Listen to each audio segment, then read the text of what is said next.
There's a version of you buried underneath everything you learned to survive, buried under the silence, buried under the people-pleasing, buried under the need to be perfect, buried under the fear of disappointing everyone except yourself.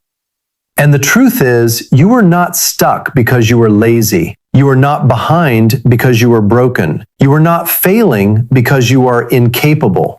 You are exhausted because you have been carrying things that were never meant to go with you into this next chapter. Old beliefs, old pain, old identities, old survival patterns. So this is not about adding more to your life. It is about cutting away what has been quietly poisoning it.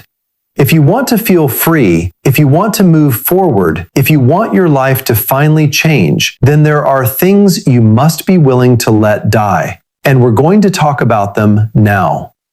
The first thing you need to eliminate is your loyalty to the old version of yourself. A lot of people never transform because they keep protecting a version of themselves that was only built to survive. They keep honoring an identity that expired years ago. They keep introducing themselves to life with a story that no longer fits who they are becoming. You are not meant to stay who you had to be. Maybe once you had to stay quiet. Maybe once you had to shrink yourself. Maybe once you had to become agreeable, invisible, easy to handle, easy to control. But that was survival. That was not your final form. And if you keep worshiping the person you used to be, you will suffocate the person you were trying to become. Growth requires death, not physical death, ego death, identity death. The death of patterns that once protected you but now imprison you. A snake that refuses to shed its skin will die inside it. And so will you if you keep trying to drag your old self into your new life. You are allowed to evolve. You are allowed to change so deeply that people no longer recognize you. You are allowed to outgrow the version of you that everyone got comfortable with. Let go, not because it meant nothing, but because it cannot go where you are going. The second thing you need to eliminate is self-sabotage right before the breakthrough. Have you noticed it? Right when life starts opening up, right when momentum begins, right when things could finally get better, you pull back. You disappear. You procrastinate. You numb out. You burn it down. That is not random. That is conditioning. Some people do not fear failure nearly as much as they fear success, because failure is familiar, disappointment is familiar, chaos is familiar, struggle is familiar. And your nervous system will always try to drag you back toward what feels familiar, even when it hurts. So when peace shows up, you call it boring. When love shows up, you call it suspicious. When opportunity shows up, you suddenly feel tired. When expansion shows up, you create a crisis. Because a life bigger than the one you are used to feels unsafe to the part of you that was trained in pain. Self-sabotage is often self-protection in disguise. You are not just fighting bad habits. You are fighting a body and mind that still believe suffering is home. That is why the closer you get to your next level, the louder the inner critic becomes. Because the old you is panicking. The old you knows it cannot survive in the life you are trying to build, so it fights. But you have to stop obeying every fearful thought that rises in your chest. Not every warning inside you is wisdom. Sometimes it is just an old wound begging for control. The third thing you need to eliminate is toxic people who drain your spirit. You cannot heal in the same environment that keeps reopening the wound. You cannot become clear while constantly surrounded by confusion. You cannot become peaceful while entertaining chaos. You cannot become powerful while staying available to people committed to misunderstanding you. Some people are not in your life to grow with you. They are in your life to feed on the version of you that has no boundaries. And the moment you change, they get uncomfortable. The moment you speak up, they call you difficult. The moment you protect your energy, they call you selfish. The moment you stop overgiving, they act like you abandoned them. But the truth is, some people only love your access, not your essence. You have to stop calling it loyalty when it is really self-betrayal. You have to stop calling it love when it is really emotional exhaustion. You have to stop negotiating with people who profit from your lack of boundaries. You teach people how to treat you by what you keep tolerating. So if they drain you, disrespect you, manipulate you, belittle you, or leave you feeling heavy every time they leave the room, then their role in your life needs to be questioned.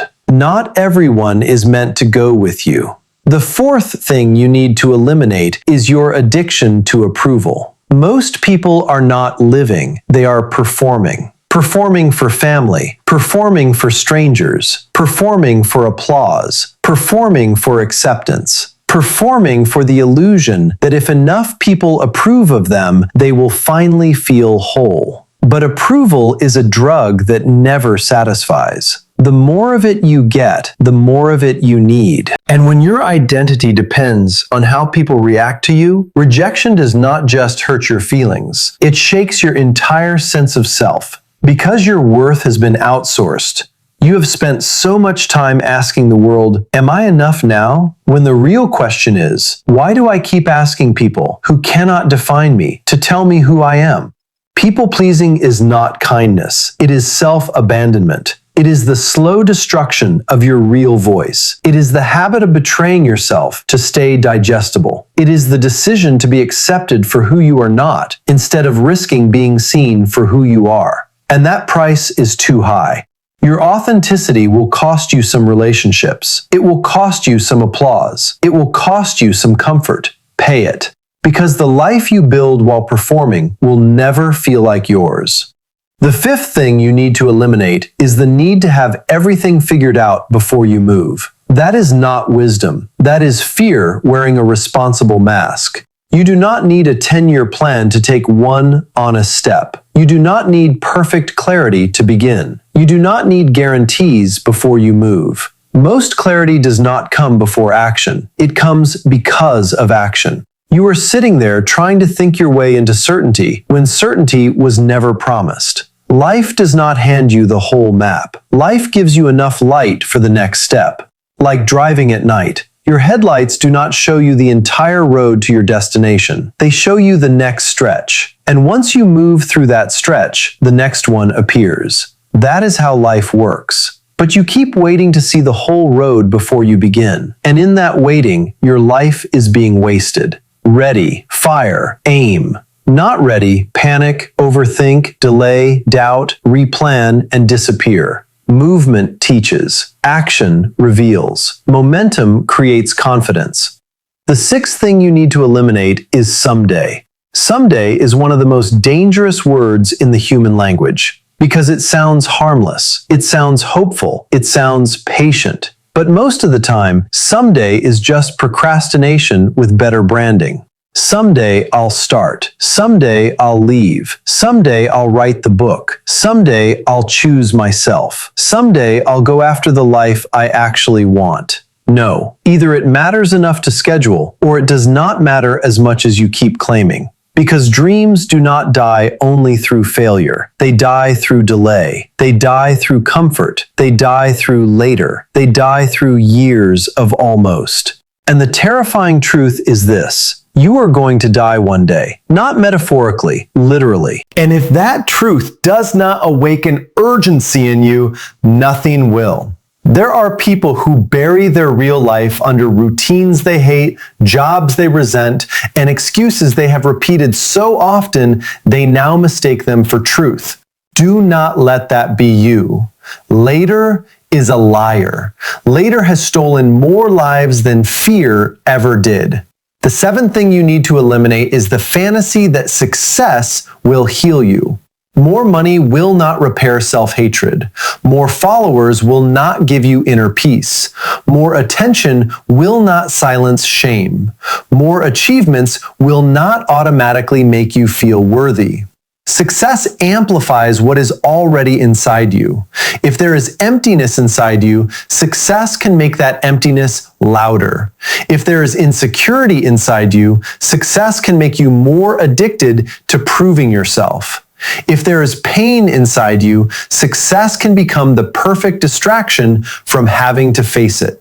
A lot of people are not chasing purpose, they are chasing escape. They want success to save them from themselves. But if you build your entire life trying to outrun your wounds, you may end up creating something impressive on the outside and unbearable on the inside. Busyness is a powerful narcotic. Hustle can become emotional anesthesia. Work can become avoidance with a trophy attached to it.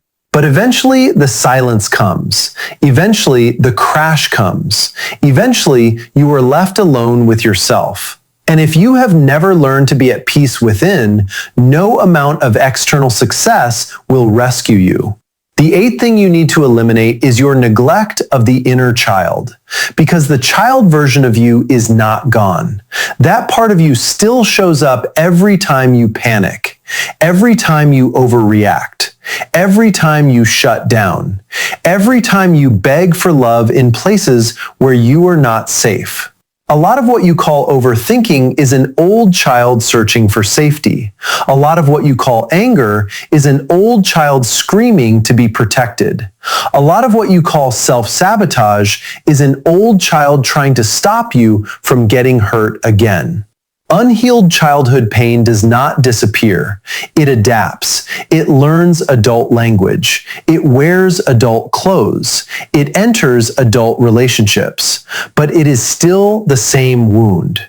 And until you learn how to meet that wounded part of yourself with compassion, you will keep punishing yourself for symptoms of pain you never chose. Reparenting yourself means becoming the safe place you never had. It means giving yourself the patience, protection, validation, honesty, and tenderness you once needed from someone else. You are not weak for having unmet needs. You are human. And healing begins the moment you stop treating your pain like an inconvenience and start treating it like something sacred that deserves care. The ninth thing you need to eliminate is perfectionism. Let's call it what it is. Perfectionism is not excellence. Perfectionism is fear. It is anxiety dressed up to look productive. It is the belief that if you do everything flawlessly, no one can reject you, criticize you, or make you feel small. But that is a lie. Perfectionism kills momentum. Perfectionism delays purpose. Perfectionism makes you worship an impossible standard until you are too paralyzed to create anything real. You do not need to be perfect to begin. You need to be brave enough to be seen while still growing. Done is better than perfect, because done is real. Perfect is fantasy. And if you keep waiting until you feel fully ready, fully polished, fully certain, then you will die with your best work still trapped inside you. The 10th thing you need to eliminate is your fear of failure. Failure is not the enemy. The meaning you attach to failure is the enemy. Because for many people, failing at something does not just mean, I tried and it did not work. It means, this proves I am not enough. And that is why you avoid risk. That is why you hesitate. That is why you stay hidden. Not because failure is so unbearable, but because you are terrified of what failure might say about you. But hear this clearly, you will fail. You will embarrass yourself. You will get it wrong. You will look foolish. You will miss. You will fall short. And that is part of it. You do not need more confidence before you start. You need more courage. You need the willingness to be bad at something long enough to become great at it. You need the humility to be a beginner. You need the discipline to keep moving even when your ego feels bruised. No master was born graceful. Every master was once clumsy, uncertain, and ashamed. Failure builds resilience. Failure builds wisdom. Failure builds the nervous system required to hold success. So stop running from the very thing that could grow you. If this hits something deep inside you, good. It is not here to shame you. It is here to wake you up. Because you cannot carry your old life into your new one. You cannot keep the chains and ask for freedom. You cannot keep feeding the patterns that are starving your future. Something has to go. So let it be the fear. Let it be the mask. Let it be the old identity. Let it be the survival version of you that no longer fits. But do not let it be your potential. This is your moment to choose. And if no one has told you this lately, hear it now. You are not too late. You are not too damaged. You are not too far gone. But you do have to let go. And maybe that is the hardest part. Not becoming someone new, but finally releasing who you were never meant to remain.